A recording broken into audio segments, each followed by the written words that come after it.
coloque para Números 21, versículo 4.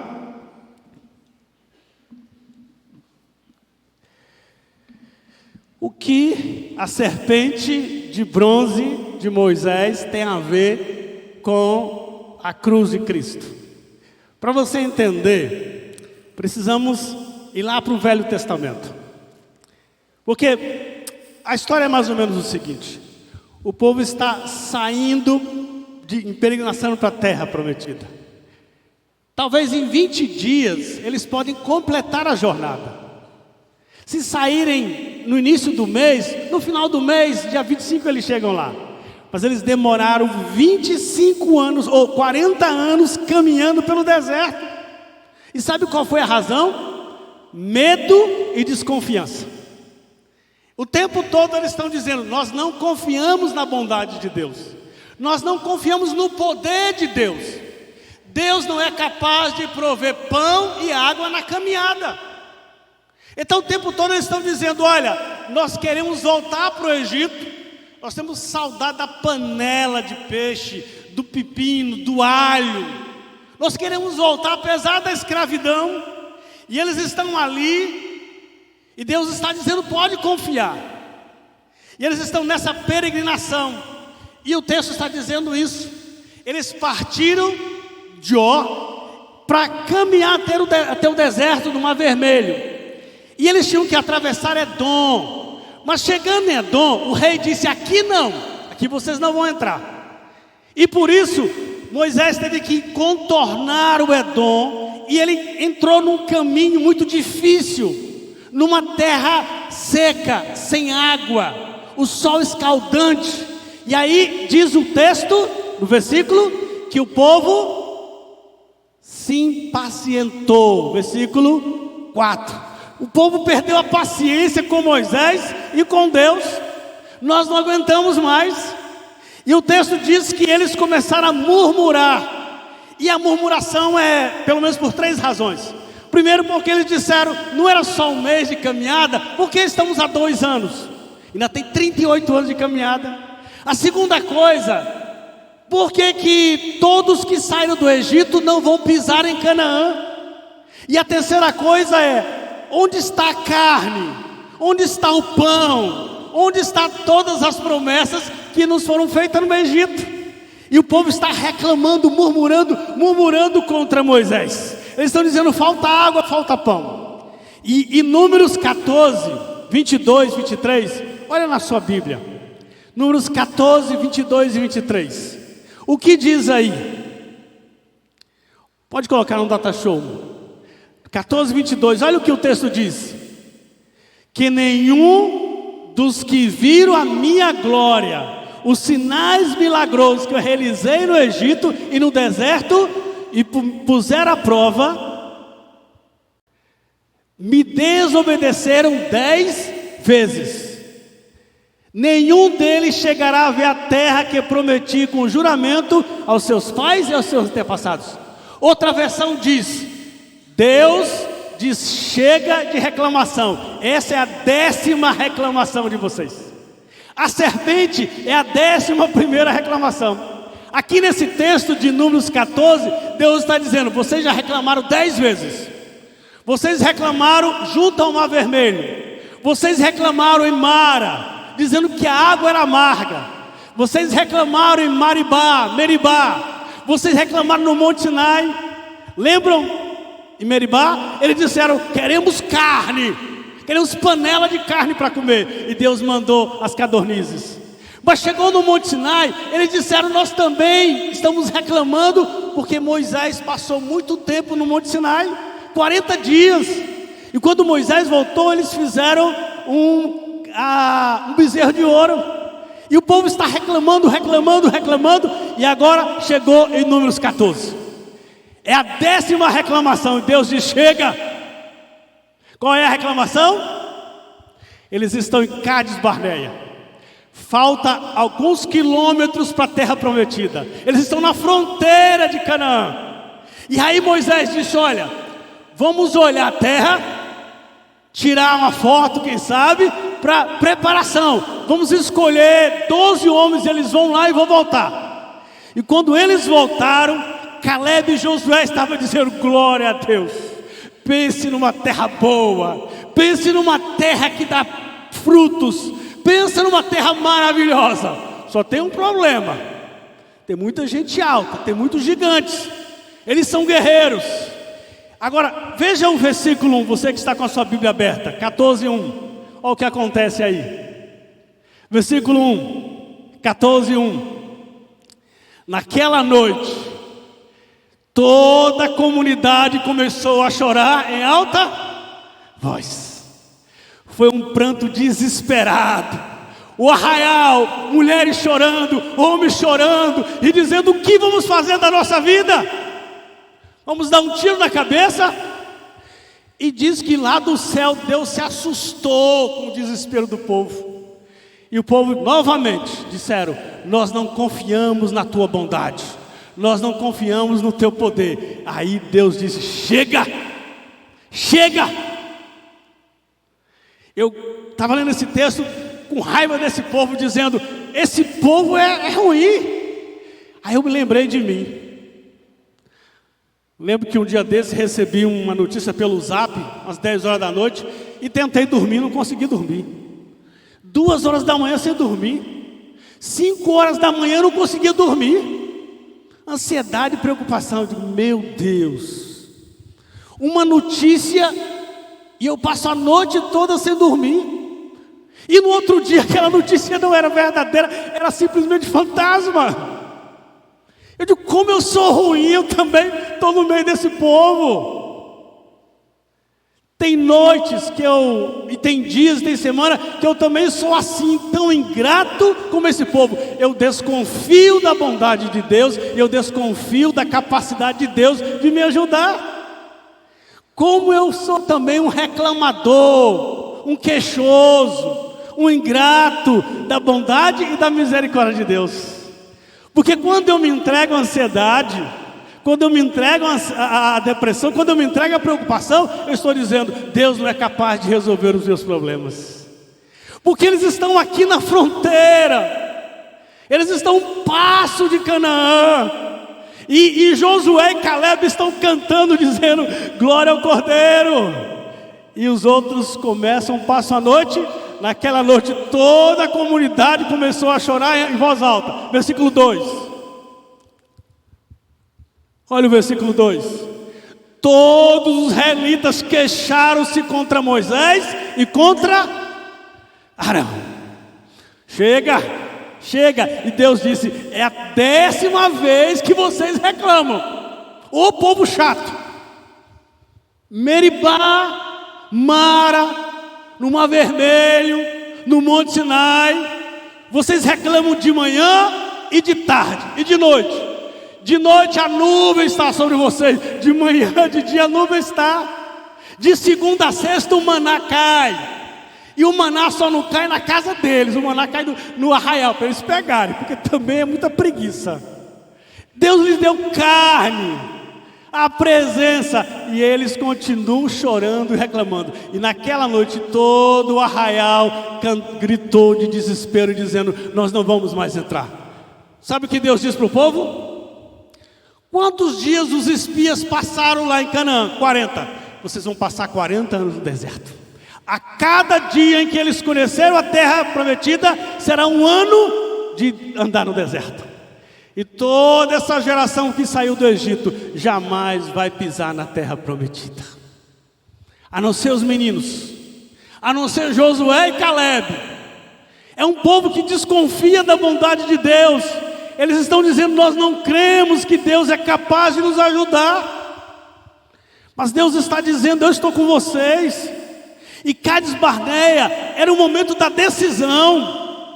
Estava a passos da fronteira. É a hora deles dizerem: olha, Deus vai pelejar por nós, Deus está conosco. Era hora do povo se alegrar e dizer: a vitória é nossa, vamos entrar, vamos vencer. Eu confio nas promessas de Deus, mas diz o texto que eles choraram a noite toda. É interessante, 38 anos depois, eles passam pelo mesmo caminho. Passam por Moabe, passam por Amon, passam pelo vale e chegam em frente a Jericó, 38 anos depois. E agora não é mais Moisés, é Josué, 38 anos depois disso aqui. E sabe quando eles estão ali, Josué começa a alegrar na presença de Deus, e Josué se afasta um pouquinho do arraial. E de repente Josué vê um homem com espada, e Josué diz: você é deles ou você é nosso? Ele diz: não, eu vim cumprir a promessa de que Deus pelejará por vocês. Eu sou chefe do exército de Deus e eu estou com vocês, amém? Vocês não vão derrubar nada, quem vai derrubar Jericó somos nós. E Josué diz: quais são os planos? Vocês vão 7 vezes, mas agora Deus está ali em frente com eles, e eles choram a noite toda e dizem: Deus não é competente, Deus não é poderoso, Deus não é amoroso. Eu olho esse texto e fico com raiva desse pessoal, mas eu fico com raiva de mim também. Quase 50 anos de crente, e tem dias que eu deixo a ansiedade dominar o meu coração, plantar semente na minha alma. Tem dias que eu deixo que a ansiedade venha fazer habitação no meu coração, lendo a palavra. Quantos anos lendo o Salmo 93, 91? Quantos anos lendo o Salmo 23? Tem dias que nós estamos assim, não é? Somos queixosos. E a Bíblia diz uma coisa sobre quem está se queixando aqui. A Bíblia diz o seguinte, que quem está queixando está pecando contra Deus. Murmurar é pecar contra Deus. Quando você está murmurando, você está dizendo: eu tenho um plano melhor do que Deus, eu tenho um trajeto melhor, eu tenho uma jornada melhor, eu tenho uma solução melhor. Murmuração é aquilo que está dentro do seu coração. Quanto mais azedo, mais amargo for o seu coração, mais reclamador você é. Gente que reclama demais, que murmura demais, é gente azeda por dentro. E como é chato viver com gente azeda, né? Gostoso de viver com gente alegre, gente da graça, gente da bondade. Mas Deus está dizendo que Ele nunca vai desamparar você. Ele nunca vai desamparar aquele que o busca. O povo está dizendo: murmurar é pecar contra a bondade de Deus. E o texto agora, volte para Números 21. O texto diz: eles falaram contra Deus, resmungaram, e é sempre a mesma reclamação. Estávamos no Egito felizes como escravos, construindo as pirâmides. Já estávamos na 6ª pirâmide, mas tínhamos peixe, não sei que peixe, Faraó dá peixe para escravo. Estávamos ali, de repente apareceu, e 430 anos de escravidão, e nos tiraram para morrer nesse deserto. E eles falam contra Deus, porque toda reclamação é contra Deus. Quando você reclama de Deus. Eles também, diz o texto, versículo 4 e 5, eles falaram contra Moisés. Eles dizem: se Deus está errado, você é o representante. E eles falaram também contra a provisão de Deus. Eles disseram: nós não aguentamos mais comer maná, não queremos mais. De graça eles recebiam. Quando eu estava lendo esse texto, eu me lembro que quando chegamos em Brasília, ali na década de 70, um ovo, nós éramos 6 filhos, entraram 2 ovos. Um ovo para 3 filhos. E quando um ovo era para 2 filhos, pensa numa festa boa, irmãos, porque partia assim, né? Não sei minha mãe como ela ficava, mas a gente partia o ovo no meio. Mas tinha dia que o ovo era para 3, e aí é difícil partir 7. E a briga entre os irmãos era grande. E era uma delícia quando só tinha um ovo para 2. E hoje tem gente que come à vontade carne e fica reclamando. Esse povo aqui estão reclamando. Eles estão dizendo: olha, nós não aguentamos mais comer. A palavra de Deus diz o quê? Em tudo dai graças, porque esta é a vontade. Enquanto somos peregrinos, nem tudo vai funcionar direito, mas em tudo dai graças. Filipenses também diz: fazei tudo sem murmuração, nem contenda. Fazei tudo sem murmurar, porque todas as coisas que acontecem com você, primeiro passa pelo coração de Deus. O diabo não tem permissão para agir sem a vontade de Deus. E agora Deus está dizendo: essa é a 11ª reclamação. Chega de novo. E de repente, no arraial, Deus manda serpentes. E as serpentes começam a morder, começam a morder. E as pessoas começam a morrer, porque eram serpentes venenosas. E pelo que nós sabemos, aquela região de fato tinha muitas serpentes. Deus só acrescentou mais. E a serpente ia mordendo, ia morrendo, até que eles disseram: Moisés, salva-nos, estamos arrependidos. E Moisés correu para Deus. E como sempre faz, Moisés diz: Deus, na tua bondade e na tua misericórdia, tenha paciência com esse povo. Graças a Deus que Deus é um Deus de paciência, amém? Deus esperou 120 anos antes de construir a arca. Deus está dando tantos anos para essa humanidade se converter. E na paciência de Deus, Deus está dizendo: Moisés, pega a serpente, pega uma serpente de bronze, coloca aquela serpente sobre uma haste e diga para todos que forem mordidos por uma serpente: a hora que você for mordido, olhe para a serpente. E quando você olhar para a serpente de bronze que estiver numa haste, você será curado.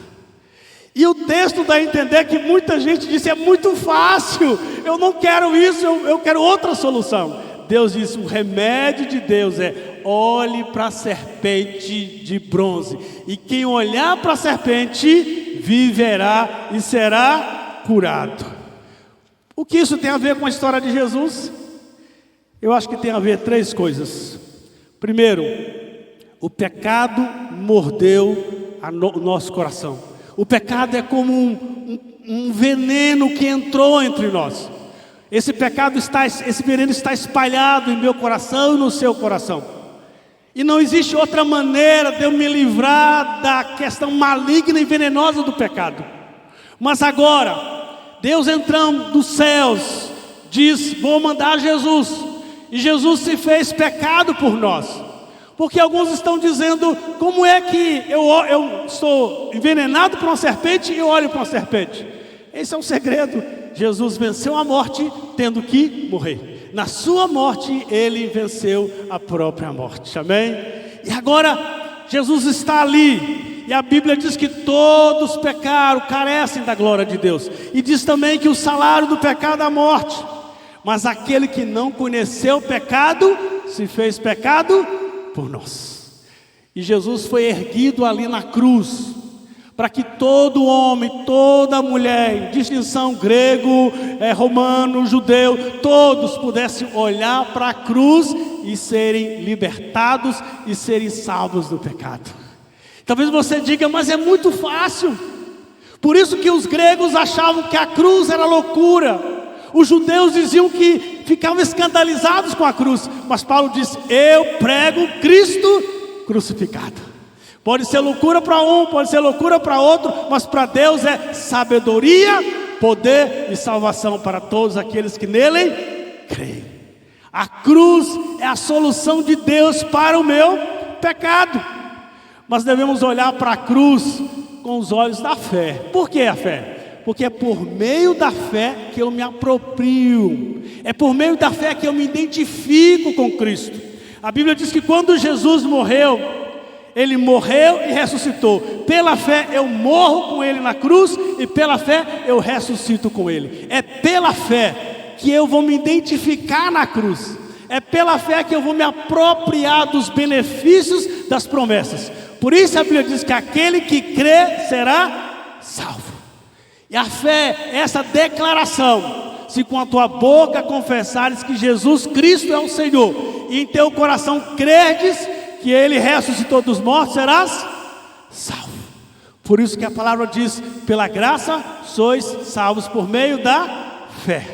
Não é simplesmente olhar para a cruz, é dizer: eu creio, eu me identifico, eu creio que o que aconteceu na cruz é uma substituição. Eu estava condenado pelo meu pecado, mas Jesus morreu no meu lugar, e eu tomo esta verdade para mim, eu a deposito no meu coração. Pela fé eu me agarro a esta verdade, e a partir de hoje eu me sinto perdoado e me sinto uma nova criatura. Isso é por meio da fé. Todos quantos estão mordidos pela serpente, olhe para haste. Olhe para a serpente e você será curado. Olhe para a cruz e você será também perdoado. O que esta mensagem tem a ver? Não tem nada a ver com a serpente. Inclusive anos depois, eles começaram a adorar a serpente. Anos depois eles pegaram a serpente e disseram: nós vamos te adorar, deve ter alguma coisa boa nessa serpente. Essa serpente deve ser algum talismã. E Deus disse: destrua a serpente, porque ela já é causa de idolatria. A serpente tem a ver com o que Jesus fez na cruz. Jesus se identificou ali na cruz com os meus pecados. E a cruz é algo tão profundo, é algo tão maravilhoso que você não entende com tanta facilidade. A cruz é tão maravilhosa que não dá para entender. Por isso a Bíblia usa 8 palavras para você entender o que aconteceu na cruz. Você quer ver isso? Olha aqui para frente. A primeira coisa que a Bíblia diz sobre a cruz é que na cruz eu tenho perdão. A cruz é um lugar de perdão. A cruz é o lugar onde de fato o castigo que me traz a paz estava sobre ele. O que acontece na cruz é uma expiação de perdão. Os meus pecados são perdoados. Isaías 53. O castigo que me traz a paz estava sobre ele, e sobre as suas pisaduras fomos sarados. A cruz é um lugar de perdão. Quando você vai para a cruz, você está perdoado. Perdoado no passado, perdoado no presente e perdoado no futuro. Quando você vai para a cruz, você recebe um nada consta. Deus não tem nada contra você, porque você está unido em Cristo Jesus, amém? Vá para a cruz e você vai ser perdoado. Nunca mais Satanás vai colocar o dedo na sua cara, porque o sangue de Jesus já lavou o seu coração. Essa é a garantia da cruz. A segunda coisa que a cruz me garante libertação. Quando eu estou na cruz, eu estou liberto. O império das trevas que morava no meu coração agora saiu. Ele me livrou do império das trevas e me levou para a sua maravilhosa luz. O que acontece na cruz é libertação. Os carrapichos do seu espírito, da sua alma, agora são tirados pelo sangue de Jesus. Toda potestade, toda malignidade, todo domínio de Satanás sobre você, você está livre. Se o Filho de Deus vos libertar, verdadeiramente sereis livres. A terceira coisa que acontece na cruz é a regeneração. Você está regenerado em Cristo Jesus. O Espírito Santo habita em você. Deus habita no seu coração. Você tem agora uma nova natureza. Quem está em Cristo é uma nova criatura, e as coisas velhas já passaram e tudo se fez novo. Você está regenerado. É isso que Jesus está dizendo para Nicodemos: quem nascer da água é água, mas quem nascer do Espírito é Espírito. Você agora está experimentando essa regeneração. Mas também a cruz não é só a regeneração, a cruz é justificação. Deus em Jesus fez justiça. Justificação é a declaração de Deus contra o pecado que habitava no seu coração. Em Cristo Jesus não há mais nenhuma condenação. Isso é justificação. Deus está declarando para você, se você está unido em Cristo Jesus, quando Deus olha para você, Deus olha para você através da cruz de Cristo, e os seus pecados estão perdoados. Mas você não é só perdão, não é libertação, não é só justificação, você também, a cruz também é reconciliação. Em Cristo Jesus, Jesus pega você pelas mãos. Você está perdoado, você está agora justificado. Então agora o Filho leva você até o Pai, e Ele diz que agora nenhuma inimizade há contra Deus. Éramos inimigos de Deus, mas agora fomos reconciliados. Não só isso, nós somos ministros dessa reconciliação. Aleluia. E agora, você não só foi reconciliado, a sexta coisa é a adoção. Você é uma nova criatura, você está reconciliado com Cristo, agora você foi adotado por Deus, você é filho de Deus. Você pode dizer: Deus é o meu Pai. Nós somos herdeiros e co-herdeiros de todas as promessas celestiais, amém? Aquilo que o Filho tem, nós teremos um dia também no reino celestial do nosso Pai, aleluia. Você é adotado, você não vai chegar lá no céu como alguém que não foi convidado. Eu sou filho de Deus, Deus é o meu Pai. Mas também, além de ser adotado, eu sou santificado em Cristo Jesus. Você é santo em Cristo Jesus, amém? Paulo diz à igreja de Corinto, aos santos que estão naquela região. Depois ele fala aos romanos, aos santos que estão em Roma, aos santos que estão em Filipenses, aos santos que estão aqui em São Luís, em Cristo Jesus. Você é santo, amém? Você diz: mas pastor, como é que eu sou santo? Porque você está em Cristo Jesus. Não é o que você faz, é o que Cristo fez por você que te garante santidade, aleluia. Porque a Bíblia diz que sem santificação ninguém verá. Por isso Jesus é a minha santificação. E a última coisa que a cruz faz, a cruz é a minha glória.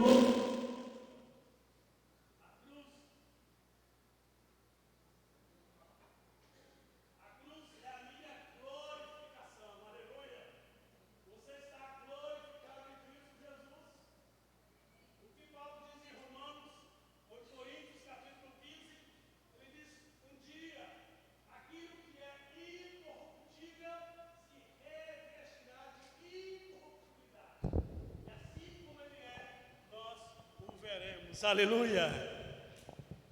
A cruz é um lugar de glorificação. Na cruz você é glorificado. Por isso que Paulo diz: eu me glorio na cruz de Cristo, porque nesta cruz de Cristo eu serei glorificado em Jesus, aleluia. O novo corpo, o novo céu. É isto que a cruz faz.